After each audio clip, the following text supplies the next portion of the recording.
Ladies and gentlemen, welcome to the SHWF1 podcast. I'm Tom Delicati here with John White and Brady King. We are your underinformed American buddies here talking F1. This week was Monaco.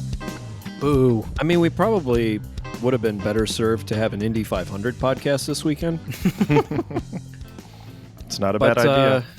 Yeah, but unfortunately, our contract states we have to talk about F1. And so we will do that today. We'll talk about Monaco, the strategy mandates for 2 pit stops, obviously the McLaren win for the first time in, I believe, 17 years. Mercedes got some things wrong, I think, and there were some surprise points that had everything to do with qualifying, and we'll get to that stuff. But I think we're going to spend the majority of our time today talking about how badly Monaco sucked, and it'll be fun. So come along for the ride with us. But unfortunately, well, I said that last week. It's not unfortunate. Yep, you did. But before we can do any of that, we have for you a tradition unlike any other. We're going to do our 15-second race reviews. Hooray. The order in which we are doing this has been unchanged from last week, which means that our top 5, bottom 5 predictions scoreboard reads the same, with Dr. King bringing up the rear. So we're going to start with you, sir. All right. It's the year 3000. Monaco Grand Prix has just happened. This year's new regulations of 18-foot long cars and 10-foot wide has resulted in the closest race in decades. 2 passes on track. Driver of the day was a Robo McLaren number 6, while Lance Stroll, still alive somehow due to his daily injection of Daddy's cash, and despite not being allowed to race whatsoever, has still found a way to cause a speed collision on the track. The year 3000. Yes, I like that. It goes from a review to a prediction. That's good. Yeah, we'll check back in. Yep. Mine's going to be pretty short here, so. Welcome, ladies and gentlemen, to the most visually appealing and sports underwhelming 2 hours on the racing calendar. After that disgusting display of quote-unquote racing, I will quote George Russell after the drive-through penalty. To be honest, I prefer not to speak. George had a lot of great things to say this weekend. Everybody did. He was full of it. I want to hear your 15-second race review, John. Bring it home. Sure. I'd like to take my 15 seconds to publicly apologize to Brady. Not long ago, I dragged you for even thinking about canceling Monaco. But after this weekend, I get it. I've seen the light. I'm buying a ticket to the Brady Express. First stop, no more Monaco. Do I get bonus points? That's got to be worth something, right? No, just a sincere apology. That's fair. What a bummer this was. It was pretty bad, and they tried to make it better with the 2 pit stops. So we all had high hopes for that. I did, at least. But it was tepid. Is that the right word? Yeah. Tepid's pretty good. I'm going to go with fake. Yeah. Flaccid would work as well. Yeah, that's good. I like that. I had high hopes, but realistic expectations. And even my realistic expectations were not met this weekend. No. Yeah, and if we think about the high hopes too, now like hindsight 2020, mandatory 2 pit stops, what were we like really expecting for that to generate? Well, I'll tell you what it did generate.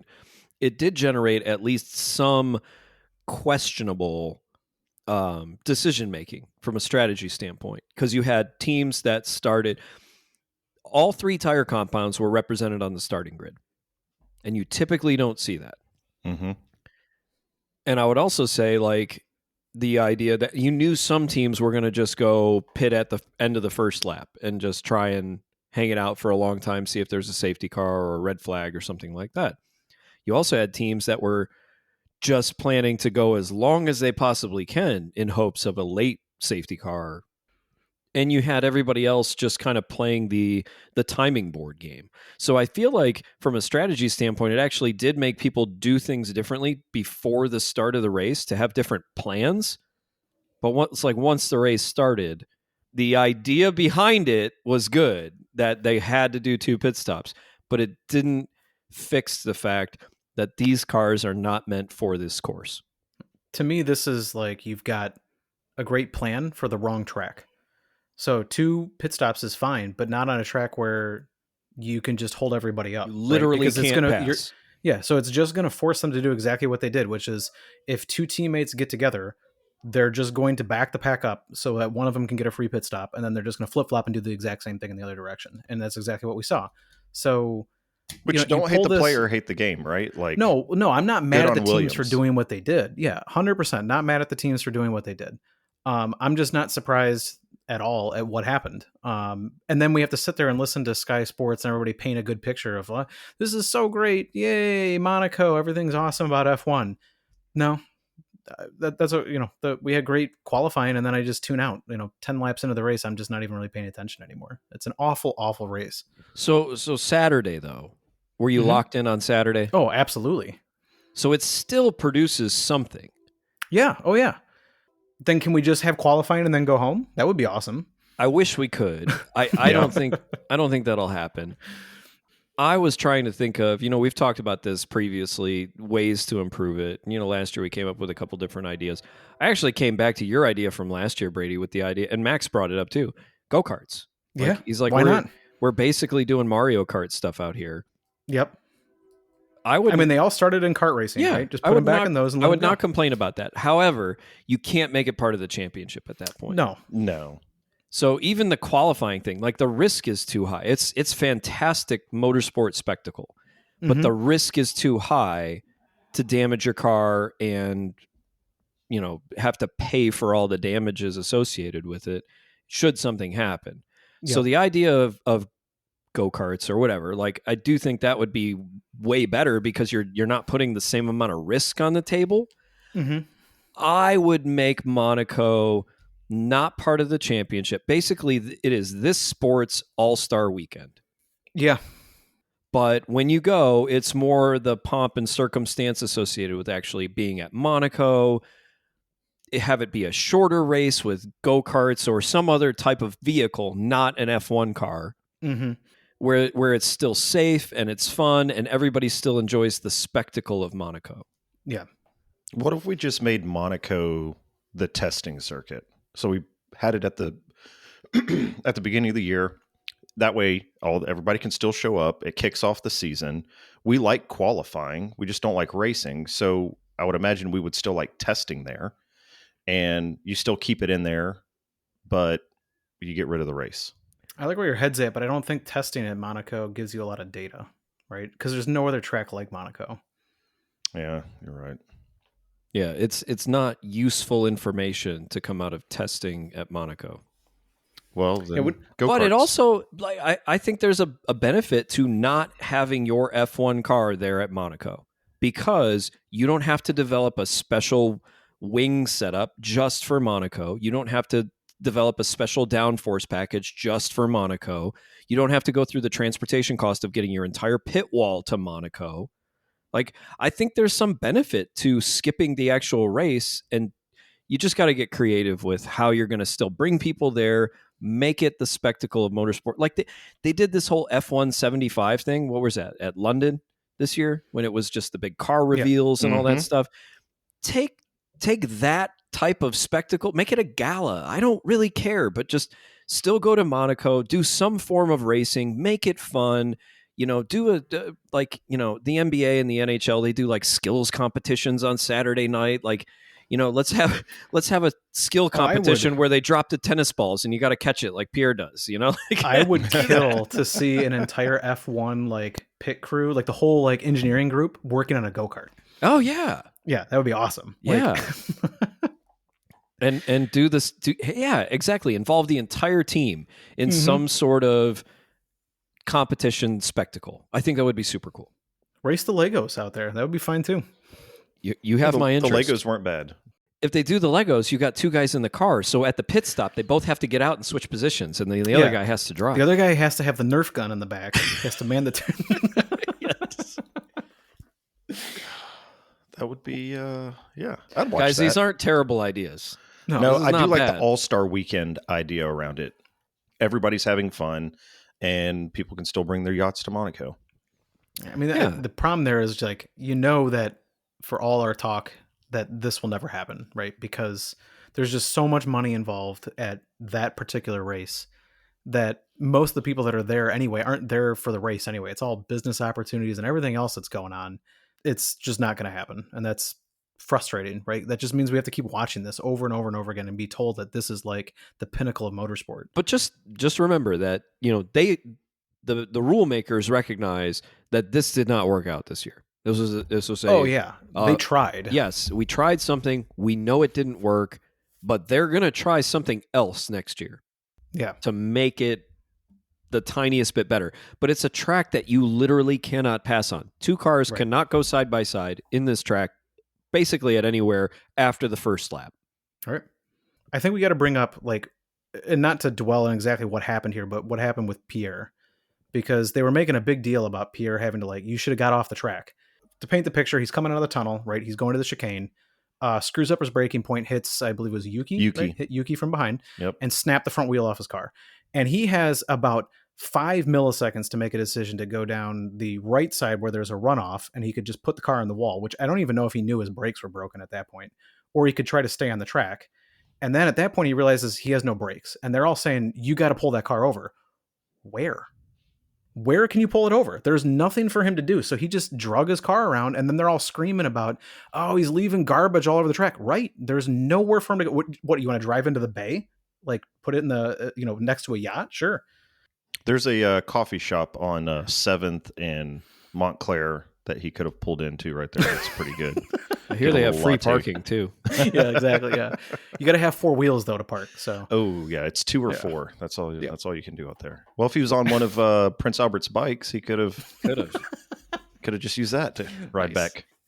Well, I think we have a little bit more to talk about with Monaco. We'll run through the teams real quick after this short break, and we'll keep it going.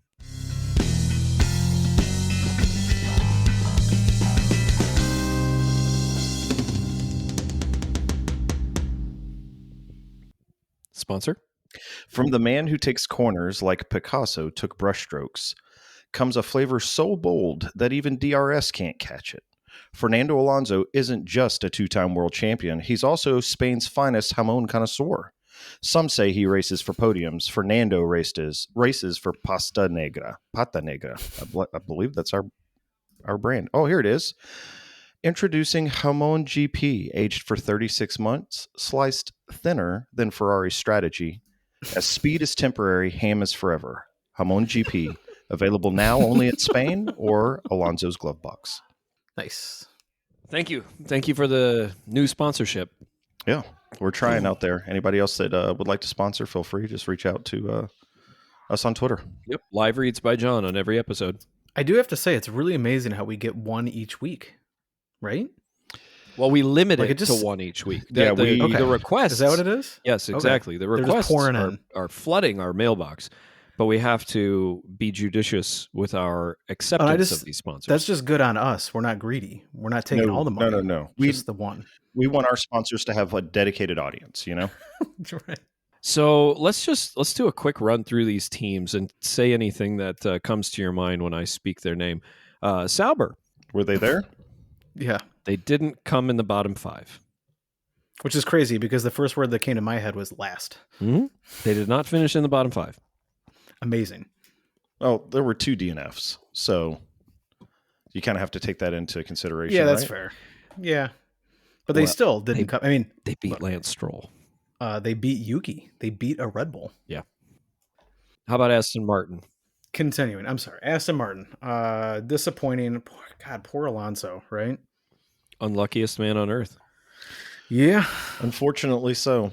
Yeah, I was really rooting for him there in the end, just thinking, golly, he's up there towards the top. He's going to get some points finally. Mm-hmm. And then the engine just decides it's not going to work. The car seems to have some pace. At Monaco, right? Too. It's not a power track. How did the engine just conk out like that? Yeah.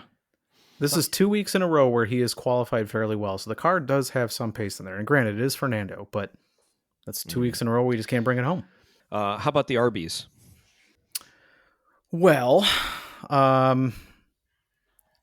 I Not don't just want to give double Lawson any points. credit. Not I just don't want to double give points. Lawson too much credit here, but double points is huge, right? So their Yeah. highest scoring weekend before this weekend was 4 in Suzuka.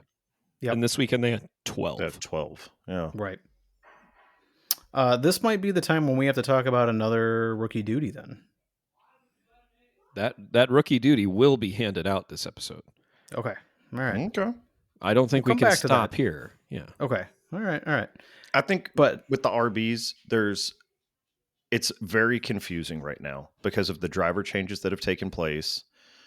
Lawson wasn't doing doing very well, so they switched him out, and now you've got some back and forth with Yuki, and then Yuki's not doing so well, and then it really makes me think like, God, I don't want to be at Red Bull or RB or have any decision-making authority whatsoever because they're Right. way smarter than I am, and no one can seem to get it right. That's a fair point. Williams, they got another 3 Mhm. points this weekend. not bad. Could have been better, right? During some of the practice sessions in the qualifying, I thought Carlos would be up there a little bit higher, and it didn't quite work out, and they got caught out in the middle. But then they kind of executed their plan really well. So I'd say strategery Mhm. is the Yep, word for that's them. what I was gonna say strategic for them as well, but strategery is better. Yeah. Of course. But let us not forget, like this is Williams we're talking about. So they got double points this weekend.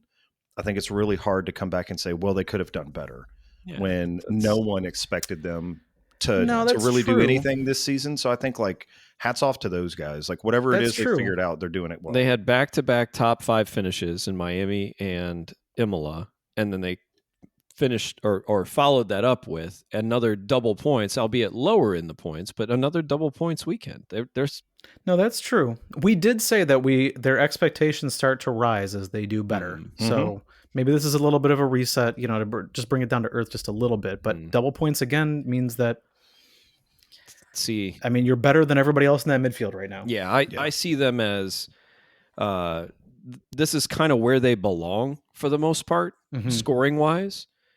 And those top 5 finishes, those, ideas of like maybe there's a podium in here somewhere this season, those are Bob Ross, like happy little mistakes. Those are Sure. not the level that we're trying to hold them to. The Mhm. finishing somewhere between 8th and 11th or 12th, I think that's where they belong normally. Yeah. I think it's really cool to be able to witness firsthand what could be the resurgence of Williams back to a competitive team Yeah, when for they've sure. sucked for so long. Yeah. That to me would be awesome to see this season. Yeah, for sure. Ferrari got a huge weekend that nobody expected. Yeah, I was going to say unexpected. They didn't expect it, or they at least vocally to the media they did not expect it. Right. I figured that they'd still be, I mean, kind of like where RB ended up, like, so Isaac in 6th, maybe, Esteban in 7th. That's kind of where I had them penciled in, which is fine, but like disappointing to them compared to where they've been the last couple of years. So to come in 5th and 2nd and to look pretty solid, like in 5th and 2nd, right? Like it wasn't really a question. They looked like they belonged there. So I would say that's unexpected. It's all my fault for ever doubting Leclerc around this track. Like I should know Right. better at this point. John knew. I did. He knew Yeah. all along, and I should have known better. I did. I figured, or I at least hoped that Charles was going to do well coming off of how he finished in Monaco last year. Second highest finish for Lewis in a Ferrari this weekend. Other than a sprint race. Yeah, which I don't really count the sprint races. So he got 4th last week, 5th this week, and everything else has been, except for Bahrain, I think he got 5th, has been like 7th, 8th, 10th, disqualification. It's good to see him getting a hold of the Ferrari, even though I hate Lewis Hamilton. But there's something weird going on with that team. It's like the two drivers want to do really well, and the team could care less. I think the struggle might be is that they've got really good people on the team at Ferrari. They're just not smart. Okay. They're good people. Yeah. Oh, heart not of gold. Good people. Heart of gold. Yeah. But Yeah. if you Heart want of gold. Real salt of the earth people. if you want engineering technical acumen, Yeah. you're Maranello. They're very- Maranello might not be the place to look. It's not a hot spot for engineering technical people. Red Bull. Tale of two races. That's a lot of words, but it's not one word. But I was I really mean, Max fearful of that very Mhm. late red flag. I was really fearful of that and watching another Max Verstappen win Yeah. based on a late red flag. I would have been very upset about that. I didn't know what was going on exactly, but I trust them to get Max right. Yuki, I have no idea. I really don't know what to make of it anymore because I know the car is there when Max drives it. They seem to be trying to give Yuki a little bit like leaner of a setup, something that like lets him drive the car the way he can. But then he goes and dumps it in 17th or whatever it was, and it's just like you're still driving in a Red Bull. Come but on. I think qualifying was one thing for Yuki. Number 2 was they got his strategy wrong almost as poorly as Mercedes got their strategy wrong. Yeah. That's fair. Yeah. That's a compounding mistake in a track like Monaco.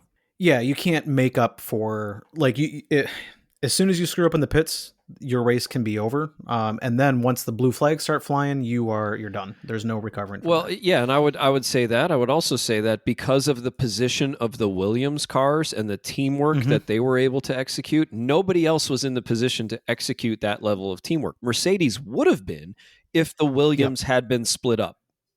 Yeah. Yep. But since the Williams were stacked where they were the cork in the bottle, and they were the ones able to execute their strategy. And anybody behind them, they just got screwed. Sorry.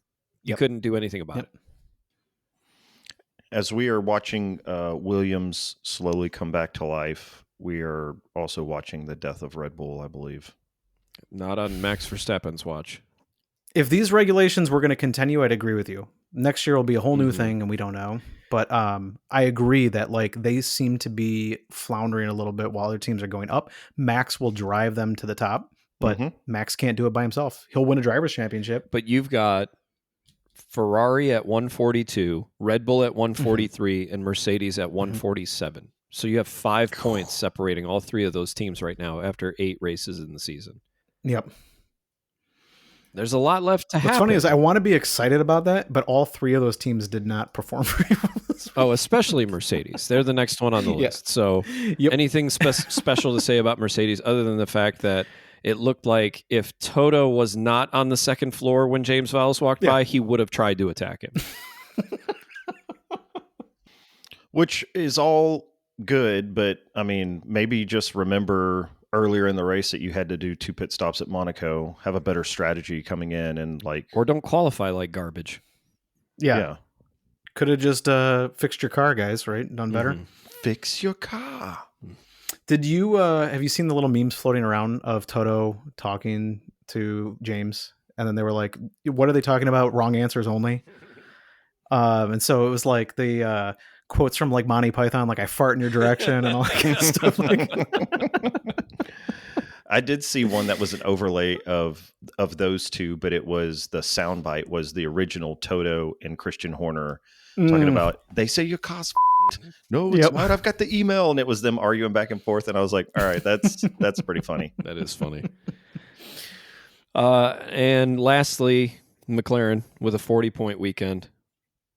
Clinical. Why don't you tell us, Tom? Why don't you tell us about McLaren here? Yeah. I was happy for Lando. I think you saw a different version of him this weekend than what we've seen basically since Australia. And they've talked about it. They talked about it a little bit on the broadcast, but I did see he attributes it to not trying to be faster, but just trying to be smarter.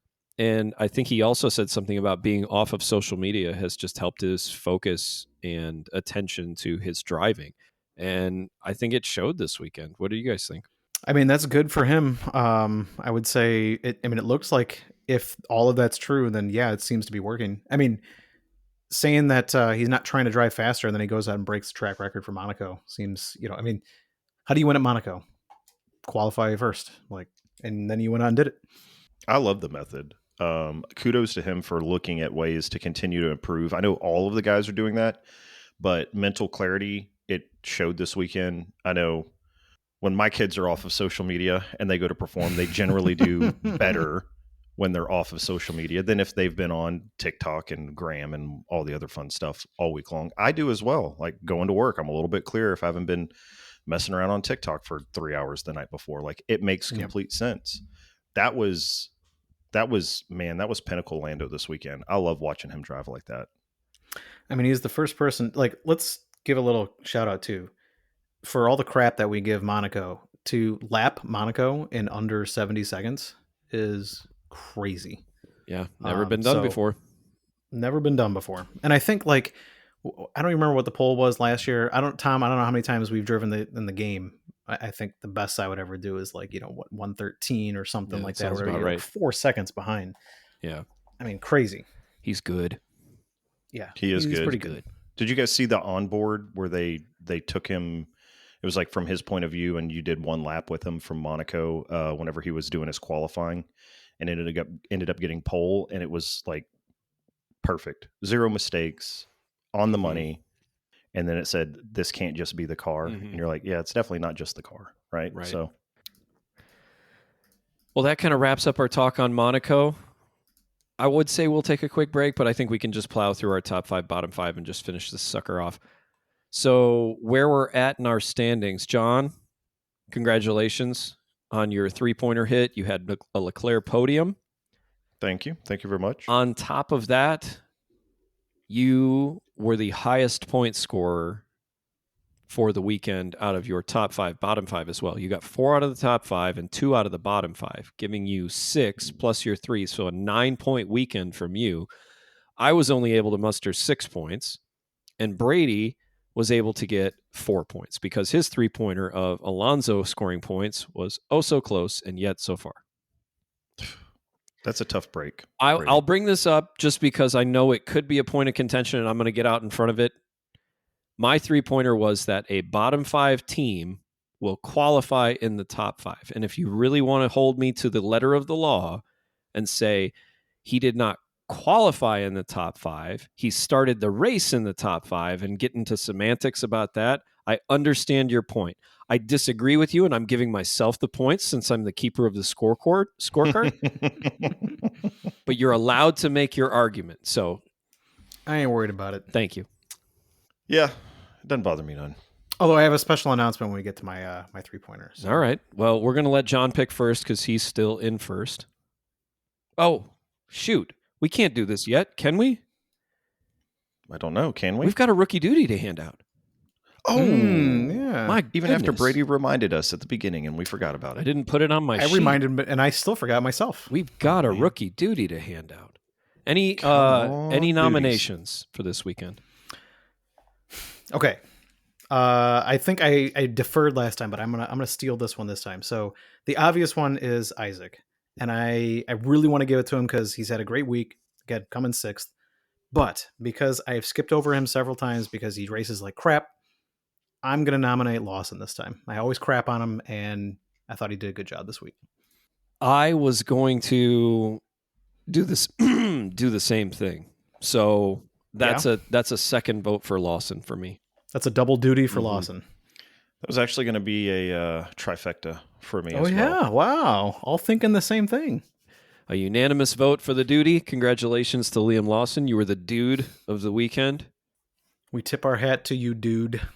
All right. So now we can go into our top 5, bottom 5 picks after we have taken care of business. So we said first, second, third, but where actually are we here? Brady, you're at 47. Okay. I'm at 54. Okay. John's at 61. So there's 7 points between each of us. Yep. The gaps are getting larger. Yeah. John, you're going to have to start us out. 5. Top 5. Give me 2 McLarens. Indeed. Give me a Charles. Give me a Max. And give me a George. Okay. Bottom is so hard. Give me a Gasly. Give me a Nico, a Stroll, a Bort, and a Colapinto. And for your 3-pointer? I'm going to go... I had 2 that I was going to go back and forth on, but I think I'm going to stick to this one. I'm going to say the Racing Bulls will overtake the Haas in the constructors For the record, there's 4 points of differentiation between the two of them. So it's 22 to 26. Differentials. Okay. So they got to get 5 points more. Correct. I'm going to defer to Tom because this is a closer race for Tom. I'm gonna allow this because I think that the odds of RB really executing with both drivers, or even well enough with one driver to outscore Haas by 5, that's a tall order. That means that they have to score 6 no matter what. And in order to score 6, you either have to have one car in 7th, Yep, or you have to have both cars in 8th and 9th. 8th and 9th, exactly. Yep. With no Hasai in the top 10. Correct. I'm going to say that's okay. All right. Yeah, Thank you fine very by much. me. All right, I'm next. My top 5, Lando and Oscar, George, Max, and I can't decide if I want to put a Ferrari there. I'm going to do the same as John. I'm going to do Leclerc. I'm going to make up my points in the bottom 5. I will say... Good luck. Yes, indeed. Thank you. Both stakes, I believe Lawson goes back down. I'm going to say Behrman and Stroll. So that's my... Good my picks. 5 from the bottom. So now my 3-pointer, I'm actually going to allow you guys to choose between these. Okay. It's dangerous. Either Alpine scores points this weekend, Okay. and if that's not good enough for you, is it? I mean, just scores points. Correct. Yeah, I think that's a little aggressive. But all right. What's the other one? The other option is Williams scores 0 points. Ooh. John, I'm going to defer to you. Give me Williams. Williams 0 points. That's my 3-pointer. All right. Picks are submitted. Okay. Brady. All right. So top 5. Give me Lando, Piastri. Give me Leclerc. Give me Max, and give me Alonso. Alonso. I'll get to that. Okay. Bottom 5. Give me Bort. Give me Stroll, Lawson, Hulk, and Behrman. And for my 3-pointer, since I have decidedly conceded this season, I'm just going to start picking things that I'm really hoping are going to happen. So I'm going to pick top 5 for Alonso. Wow. Doubling down. That's how you try and really score some extra points. Because when it happens, you got to bet big to win big, as they say in Vegas. Yeah. You think he's due now? Race number 3. I don't think he's due. I want him to win. And since I'm just going to pick things that are fun. I respect it. I like it. I respect it. I've got them all logged in. So that means we are at the end of our episode. Thank you for another week with us here at the SHWF1 podcast. And we'll talk to you next week.